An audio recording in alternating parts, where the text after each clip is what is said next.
नाज़रीन ठठो मां वफ़ा अकरम अब्बासी जी रिपोर्ट आहे त रेवेन्यू साकरो जे सफ़ा कामोरे मोहम्मद उस्मान छोरो बदमस पुलिस एहलकार मोहम्मद यूनुस छोरो भोतारनि जी इशारनि ते तड़के घोड़ाबारी जे हंधि सायरी जे ॻोठ इस्माइल छोरो में पिणु ॻोठ आरब सोलंगी वांगुरु अधरात महल मीरपुर साकरो पुलिस घोड़ाबारी पुलिस जा अटाला खाए ॻोठ ते चढ़ाई कंदे चादर ऐं चौदीवार जो तक़दुस पायमाल कंदे निंड में सुतल मौसम माण्हुनि ऐं न्याणियुनि मथां ख़ैर इंसानी तशदुद कंदे वहशत ऐं दहशतगर्दी जो मुज़ाहिरो कंदे ॻोठ मां गोलियूं ऐं फायरिंग जी बरसाति कंदे कानून जूं धजियूं उॾाईंदे इंसानी हक़नि जी लताड़ कंदे ॿीहर पुलिस गर्दी जा समूरा आलमी रिकॉर्ड टोड़े छॾिया आहिनि। पुलिस गर्दी जो शिकार थियल ॻोठ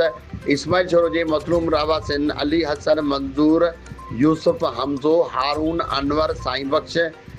शाहमीर ऐं लाल मोहम्मद छोरो प्रेस क्लब ठठो पहुची एहतिजाज कयो आहे। रेवेन्यू खाते साकरे जे रजिस्ट्रार हाजी उस्मान छोरो पुलिस जमादार यूनुस छोरो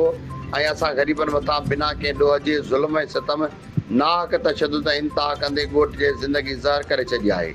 ॻोठाणनि डिस्ट्रिक्ट एंड सेशन जज दादू गवर्नर सिंध SSP ठठो खां मामले जो नोटिस वठण जी घुर कई आहे।